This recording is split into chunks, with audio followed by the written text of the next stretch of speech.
அனைவருக்கும் வணக்கம். சற்றம் கிடைத்த முக்கிய அறிவிப்பின்படி மக்களே உஷார்! சக்தி வாய்ந்த சூறாவளியாகும் சக்தி புயல்.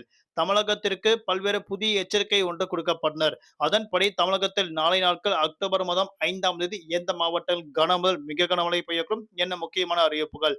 எல்லாமே இப்ப நம்ம பிரீஃபா பார்க்கலாம். மறக்காம ஸ்கிப் பண்ணாம பாருங்க. உங்களுக்கு கனமழை எச்சரிக்கை பற்றி பல்வேறு முக்கிய அறிவிப்புகள் உடனுக்குடன் துல்லியமாக தெரிந்து கொள்ள நம்மளோட சேனல்ல கீழ இருக்க ரெக்க பட்டனை கிளிக் பண்ணி சப்ஸ்கிரைப் பண்ணிக்கோங்க. பார்த்து பெல் பட்டனை கிளிக் பண்ணிக்கோங்க. இந்த வீடியோ உங்களுக்கு பிடிச்சிருந்தா லைக் பண்ணுங்க. இப்போ வாங்க வீடியோக்குள் போகலாம்.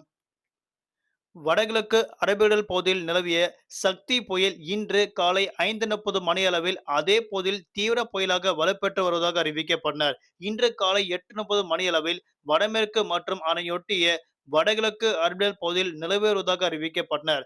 இது அடுத்த 24 மணி நேரத்தில் மேற்கு தென்மேற்கு திசையில் நகர்ந்து வடமேற்கு மற்றும் அதனையொட்டிய மத்திய மேற்கு அரபிக்கடல் பகுதியில் நிலவி வருவதாக அறிவிக்கப்பட்டனர். பிறகு கிழக்கு மற்றும் வடகிழக்கு திசையில் நகர்ந்து படிப்படியாக வலுவிழக்கக்கூடும் அறிவிக்கப்பட்டனர். அதேபோல் தென்னிந்திய பகுதியில் மேலும் வளிமண்டல கிழக்கு சுழற்சியின் காரணமாகவும் தமிழக பகுதியில் மேலும் வளிமண்டல கிழக்கு சுழற்சியின் காரணமாகவும் தமிழ்நாடு புதுவை காரைக்கால் பகுதியில் நாளை நாட்கள் பல்வேறு மாவட்டங்கள் 40 முதல் 50 கிலோமீட்டர் வேகத்தில் பலத்த தரைக்காற்றுடன் கனமழை கொட்டி தீர்க்கும் என தற்போது முக்கிய எச்சரிக்கை ஒன்று கொடுக்கப்பட்டனர். குறிப்பாக தமிழகத்தில் குறிப்பிட்ட மாவட்டங்கள் புதுவை காரைக்கால் ஆகிய பல்வேறு இடங்களுக்கு நாளை நாட்கள் கனமழை கொட்டி தீர்க்கும்.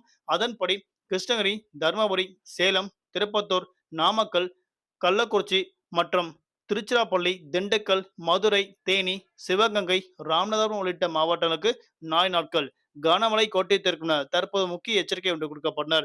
குறிப்பாக தமிழகத்தில் வரக்கூடிய அக்டோபர் மாதம் 10ஆம் தேதி வரை பல்வேறு மாவட்டங்களுக்கு கனமழையும், குறிப்பிட்ட மாவட்டங்கள் மட்டும் மிதமான மழை பெய்யக்கூடும் என தற்போது அறிவிக்கப்பட்டனர். நாளை நாட்கள் தலைநகர் சென்னை மற்றும் புறநகர் பகுதிகளில் வானம் ஓரளவு மேகமூட்டத்துடன் காணப்படும். நகரின் ஒரு சில பகுதிகள் லேசர் முதல் மிதமானதும் அவ்வப்போது இடியுடன் கனமழை பெய்யக்கூடும். அதிகபட்ச வெப்பநிலையாக 36 முதல் குறைந்தபட்ச வெப்பநிலையாக 28 டிகிரி செல்சியஸ் வரை இருக்கக்கூடும் என தற்போது அறிவிக்கப்பட்டனர். நாளை நாட்கள் மீனவர்களுக்கான எச்சரிக்கை. மத்திய மேற்கு அரபிக்கடல் பகுதியில் மற்றும் அதனை சுற்றுவட்டார பகுதியில் சூறாவளி காற்று 90 முதல் 110 கிலோமீட்டர் வேகத்தில் இடையிடையே 120 கிலோமீட்டர் வேகத்தில் வீசிக்கொண்டால் மீனவர்கள் அப்போதைக்கு மட்டும் நாளை நாட்கள் மீன்பிடிக்க செல்ல வேண்டாம் என தற்போது மீனவர்களுக்கு முக்கிய எச்சரிக்கை ஒன்று கொடுக்கப்பட்டனர். குறிப்பாக தமிழகத்தில் வரக்கூடிய வடகிழக்கு பருவமழை காரணமாக இயல்பை விட கூடுதலாக கன முதல் அதிதீவிர கனமழை கொட்டித்திருக்கும் என தற்போது அறிவிக்கப்பட்டனர். நன்றி, வணக்கம்.